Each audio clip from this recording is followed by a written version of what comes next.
Enchantments and Desolations. Chapter 1. Full Light. The reader has probably understood that Eponine, having recognized through the gate the inhabitant of that rue Plumet whither Magnan had sent her, had begun by keeping the ruffians away from the rue Plumet, and had then conducted Marius thither, and that, after many days spent in ecstasy before that gate, Marius, drawn on by that force which draws the iron to the magnet and the lover towards the stones of which is built the house of her whom he loves, had finally entered Cosette's garden as Romeo entered the garden of Juliet. This had even proved easier for him than for Romeo. Romeo was obliged to scale a wall, Marius had only to use a little force on one of the bars of the decrepit gate which vacillated in its rusty recess, after the fashion of old people's teeth. Marius was slender and readily passed through. As there was never anyone in the street, and as Marius never entered the garden except at night, he ran no risk of being seen. Beginning with that blessed and holy hour when a kiss betrothed these two souls, Marius was there every evening. If, at that period of her existence, Cosette had fallen in love with a man in the least unscrupulous or debauched, she would have been lost. For there are generous natures which yield themselves, and Cosette was one of them. One of woman's magnanimities is to yield. Love, at the height where it is absolute, is complicated with some indescribably celestial blindness of modesty. But what dangers you run, O noble souls! Often you give the heart, and we take the body. Your heart remains with you, you gaze upon it in the gloom with a shudder. Love has no middle course. It either ruins or it saves. All human destiny lies in this dilemma. This dilemma, ruin, or safety, is set forth no more inexorably by any fatality than by love. Love is life, if it is not death. Cradle. Also coffin. The same sentiment says yes and no in the human heart.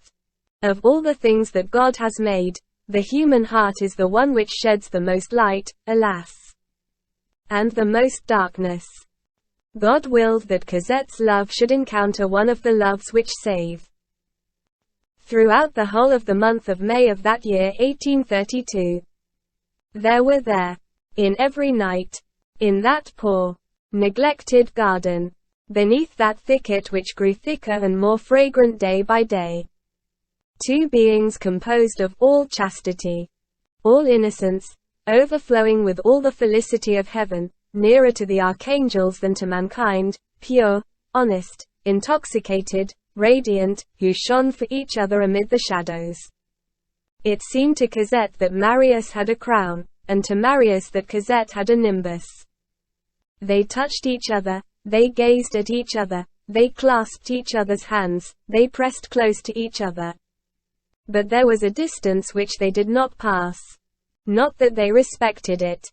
They did not know of its existence. Marius was conscious of a barrier, Cosette's innocence. And Cosette of a support, Marius' loyalty. The first kiss had also been the last. Marius, since that time, had not gone further than to touch Cosette's hand, or her kerchief, or a lock of her hair, with his lips. For him, Cosette was a perfume and not a woman. He inhaled her. She refused nothing, and he asked nothing. Cosette was happy, and Marius was satisfied. They lived in this ecstatic state which can be described as the dazzling of one soul by another soul. It was the ineffable first embrace of two maiden souls in the ideal. Two swans meeting on the Jungfrau. At that hour of love. An hour when voluptuousness is absolutely mute. Beneath the omnipotence of ecstasy, Marius, the pure and seraphic Marius, would rather have gone to a woman of the town than have raised Cosette's robe to the height of her ankle. Once, in the moonlight, Cosette stooped to pick up something on the ground, her bodice fell apart and permitted a glimpse of the beginning of her throat. Marius turned away his eyes. What took place between these two beings? Nothing. They adored each other. At night, when they were there, That garden seemed a living and a sacred spot. All flowers unfolded around them and sent them incense. And they opened their souls and scattered them over the flowers. The wanton and vigorous vegetation quivered, full of strength and intoxication, around these two innocents, and they uttered words of love which set the trees to trembling. What words were these? Breaths. Nothing more. These breaths sufficed to trouble and to touch all nature round about. Magic power which we should find it difficult to understand were we to read in a book these conversations which are made to be borne away and dispersed like smoke wreaths by the breeze beneath the leaves. Take from those murmurs of two lovers that melody which proceeds from the soul and which accompanies them like a lyre, and what remains is nothing more than a shade. You say, what? Is that all? Yes. Childish prattle, repetitions, laughter at nothing, nonsense, everything that is deepest and most sublime in the world. The only things which are worth the trouble of saying and hearing. The man who has never heard, the man who has never uttered these absurdities, these paltry remarks, is an imbecile and a malicious fellow. Cosette said to Marius. Dost thou know? Opening square bracket. In all this and athwart this celestial maidenliness, and without either of them being able to say how it had come about, they had begun to call each other thou. Closing square bracket. Dost thou know? My name is Euphrasie. Euphrasie? Why, no. Thy name is Cosette. Oh. Cosette is a very ugly name that was given to me when I was a little thing. But my real name is Euphrasie. Dost thou like that name, Euphrasie? Yes. But Cosette is not ugly. Do you like it better than Euphrasie?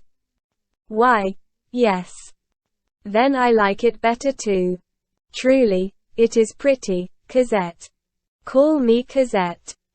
And the smile that she added made of this dialogue an idyll worthy of a grove situated in heaven.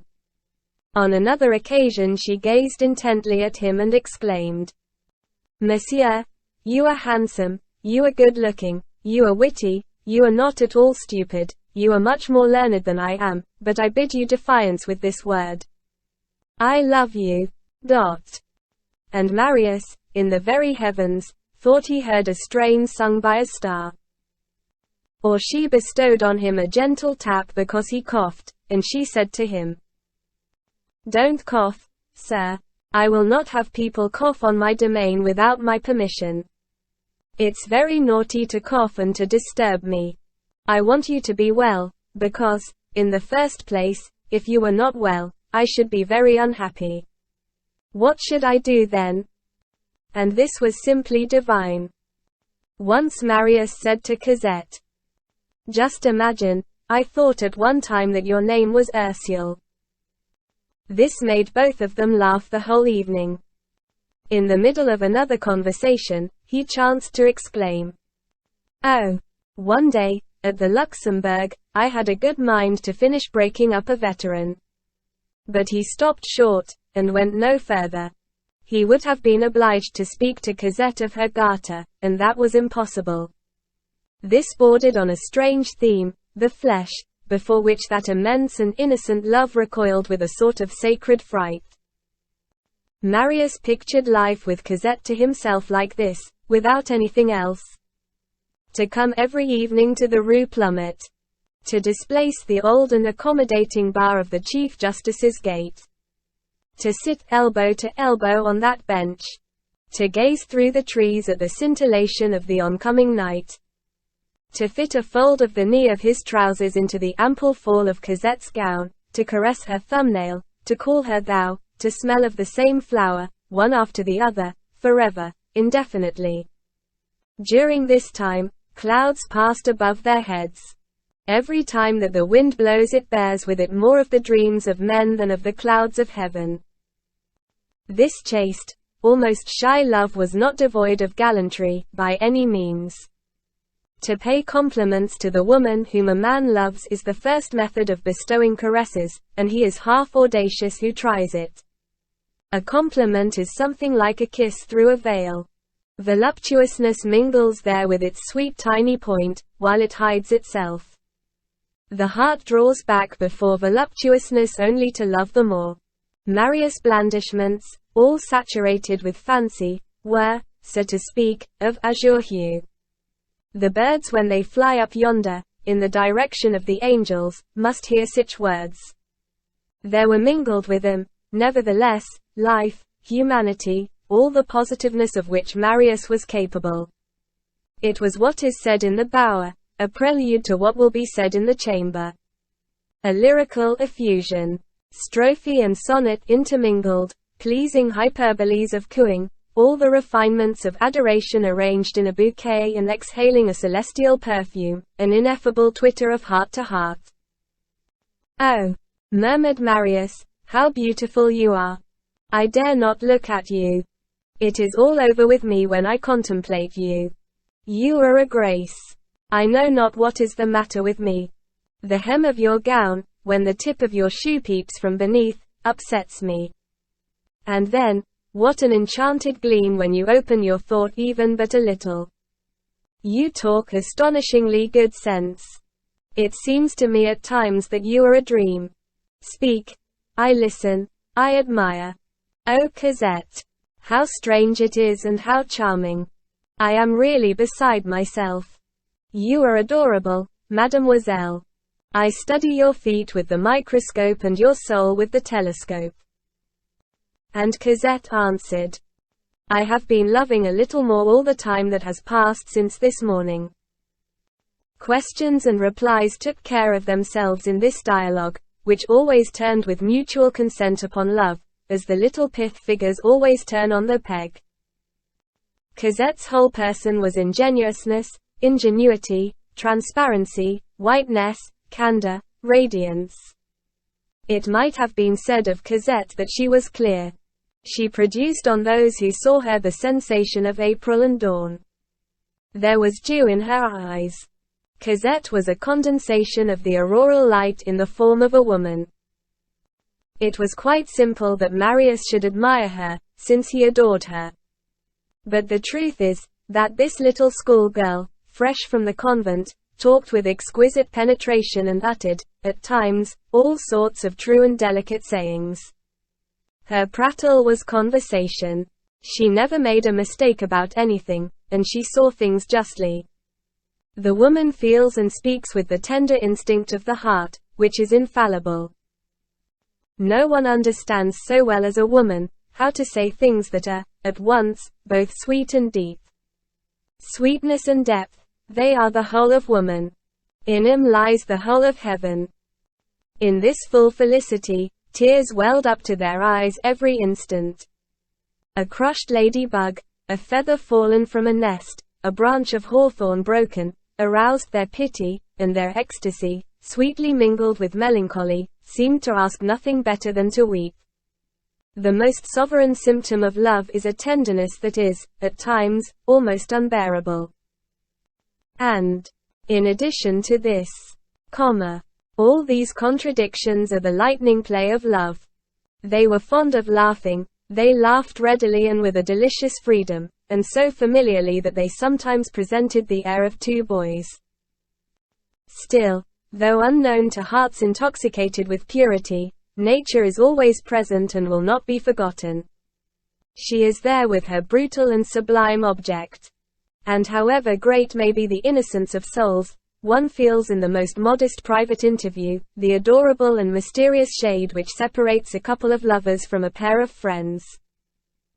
They idolized each other. The permanent and the immutable are persistent.